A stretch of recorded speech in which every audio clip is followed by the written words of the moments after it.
마태복음 28장 11절부터 15절입니다. 본문을 한 덩어리로 보고 크게 두 부분으로 나눈다면 11절에서 15절까지를 하나님 백성의 거짓 목자들이라 할 수 있고 16절로 20절까지를 종말의 새로운 하나님 백성의 유일하신 참 목자 예수라 할 수 있습니다. 11, 15절까지는 참 목자이신 예수 그리스도께서 부활하신 사실을 거짓으로 만들기 위해 끝까지 흉계를 꾸미는 대제사장들과 장로들, 곧 옛 이스라엘의 거짓되고 사악한 지도자들의 모습이 기록됩니다. 반면에 16절로 20절은 이제 부활하신 주, 곧 새 이스라엘 양무리의 참된 목자의 임재 가운데 새로운 종말의 양무리가 탄생하여 그 장엄한 출발을 알리는 부분이 됩니다. 그러므로 독자들은 11절로 20절에서 양편의 극단적인 대조를 보고 있는 것이죠. 옛 이스라엘과 그들의 썩은 지도자들의 거짓된 모습과 새 이스라엘의 양무리와 함께 하시는 참 목자 되신 부활하신 주님이 진리를 가르치시는 모습이 극적이고 선명하게 대조되고 있습니다. 11절에서 성에 들어갔다는 것은 예루살렘 성일 것이고 거기 있던 대제사장들과 장로들에게 알리는 장면입니다. 거기가 그들의 본거지입니다. 성전은 하나님께서 임재하시는 곳이지만 거기에 하나님은 안 계십니다. 주님은 벌써 성전에 대한 심판과 멸망을 예고하셨습니다. 23장 3절에 참조하세요. 그 부패하고 거짓된 죄악의 본거지에서 대제사장들과 장로들이 여전히 사악한 거짓을 꾸며대고 있습니다. 저들은 거짓을 서슴지 않습니다. 원래부터 그들에게 예수가 하나님의 아들이고 다윗의 아들이며 메시아라는 사실 여부는 전혀 중요하지 않았습니다. 예수께서 정말 부활하셨는지 여부에 저들의 신앙이 달려있는 것도 아니었습니다. 부활이 사실이라도 아무런 영향이 없습니다. 저들은 성전 한복판을 차지하고 앉아 돈, 곧 맘몬 우상을 숭배하는 이교도들이었습니다. 실로 주께서 부활하신 것이 사실이었음을 들어서 알았지만 저들은 의도적으로 거짓을 꾸며댑니다. 이로써 저들은 영원한 지옥 형벌에 합당한 자들로 스스로를 증거한 셈이죠. 구제받을 길 없는 완악한 불신앙의 악인들로 드러났습니다. 16, 17절입니다. 16절부터 무대가 바뀝니다. 갈릴리죠. 시골입니다.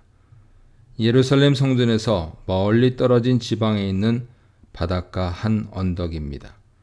성전이란 주님의 임재가 있는 장소죠. 건물로 된 성전이라도 거기에 하나님의 임재와 거룩, 속죄와 진리가 있지 않으면 그저 벽돌을 쌓아놓은 돌무덤일 뿐입니다. 하지만 갈릴리에는 부활하신 주님이 계셨습니다. 11 제자는 너무도 상징적이죠. 유다는 대제사장들과 장로들, 그리고 그들의 선동에 놀아난 대종들까지 포함한 믿지 않은 이스라엘을 대표하고 상징합니다. 이제 그 유다로 대표되는 불신앙의 이스라엘은 모두 떨어져 나갔습니다. 이제 종말의 새로운 이스라엘의 참 목자가 그들에게 나타났습니다. 그분은 스가랴 13장 7절에서 예언한 대로 버림받고 죽이심을 당해 그의 양무리는 흩어졌지만 다시 살아나셔서 그들을 인도하실 것이라는 약속대로 갈릴리에 먼저 가 계셨습니다. 하지만 아직도 이 11 제자들, 곧 종말의 새로운 양무리 속에서도 의심하는 사람들이 있었습니다. 장차 불어날 이 양무리 안에도 결국 떨어져 나갈 자들이 또 생길 것이라는 징조죠. 모두가 그물에 들어오지만 전부 고기는 아닙니다. 최종적인 심판은 주께서 다시 오실 그때 이루어질 것입니다. 18, 20절입니다. 이제 부활하신 주께서는 다시 한번 하늘과 땅의 모든 권세를 받으셨다는 선포를 하십니다. 공식적으로 자신이 만유의 왕 되신 하나님, 이스라엘의 참 목자 되신 하나님의 정권을 위임받은 대리 통치자, 곧 메시아임을 선포하시는 것이죠. 주님은 이런 사실을 이미 알고 계셨습니다. 아버지께서 모든 것을 내게 주셨으니. 하지만 이제 만유를 상속받을 합당한 하나님의 아들로서 메시아 예수는 하나님 아버지 뜻에 순복하는 일에 승리하여 죽으시고 부활하셨습니다. 그가 실로 만유의 대리 통치자인 그리스도 곧 메시아시며 하나님의 언약 백성의 참된 왕이요 목자로 지명되고 임명되었음을 선포하시는 것입니다. 18절로 20절에 기록된 이 장면은 그래서 참으로 놀랍고 기쁘고 황홀하며 감격적인 장면입니다.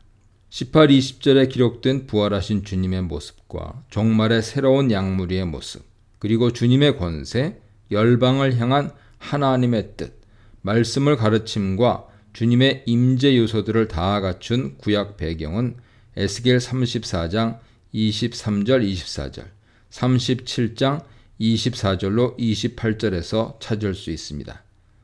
마태복음에서 주님은 실패하고 흩어진 이스라엘의 잃어버린 양들에게 돌아오신 종말의 목자, 곧 여호와 하나님 자신의 권세와 긍휼로 오십니다. 그리고 구약의 종말의 다윗 목자 전통에 따라서 특히 스가랴 9장에서 14장에 따라 버림받고 순환당하는 목자로서 죽으시고 종말의 양과 염소를 심판하시는 심판주 목자로 오십니다. 하지만 지금은 새 언약 백성 된 회복된 양무리에게로 돌아와 여호와께서 그 위에 세우신 다윗 같은 한 목자가 되십니다. 이분이 교회의 목자장이시죠. 베드로전서 2장 25절, 5장 4절 참조하세요. 이제 하늘과 땅의 모든 권세를 가지신 부활의 주님, 교회의 머리 되신 목자장이신 주님은 가장 중요한 명령을 하십니다. 원문에는 제자 삼으라, 마테티서테가 유일한 동사입니다. 가서 세례를 주며 지키게 할 목적으로 가르치고 하는 것은 모두 분사 형태죠. 그러므로 19, 20절은 선교 대명령이 아닙니다. 제자 삼으라는 명령이죠. 가장 최종적인 목적은 내가 너희에게 분부한 모든 것을 지키는 것입니다. 주님께서 가르치신 말씀, 그 내용, 그 분부하신 모든 것들을 행하여 지키는 것이 최종 목적입니다. 구약의 율법이 아닙니다. 내가 너희에게 가르쳐 분부한 모든 것들입니다. 구약의 율법은 주님의 순종과 사역을 통해 성취되고 새롭게 해석되고 다시 명령되었습니다.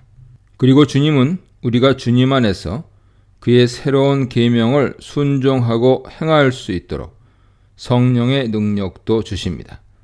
그래서 지킬 수 있습니다.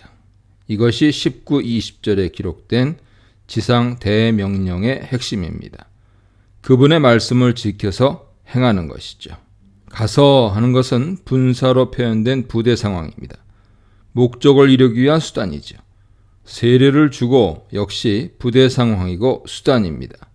세례를 주어 교인 숫자를 늘린 것으로 선교가 다 된 것이 절대 아닙니다. 가르쳐서도 역시 수단입니다.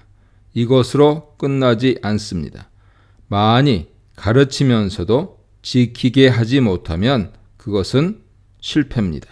주님이 교회와 함께 하시는 이유, 종말에 하나님의 임재를 보장하시는 임마누엘로서 교회 중에 함께 하시는 이유는 교회 안으로 들어오는 모든 사람들에게 세례를 주고 죄사함을 선포하여 교인들을 만드는 것만이 아닙니다.